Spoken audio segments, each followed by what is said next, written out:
السلام علیکم ورحمۃ اللہ وبرکاتہ۔ اخلاص نیت کی دعا۔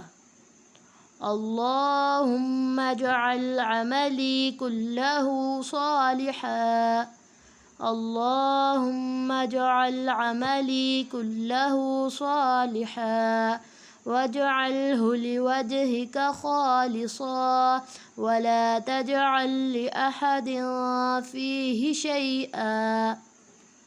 اے اللہ، میرے ہر عمل کو صالح بنا دے اور اسے اپنے چہرے کے لیے خالص کر لے اور اس میں کسی اور کے لیے کوئی حصہ نہ رکھ۔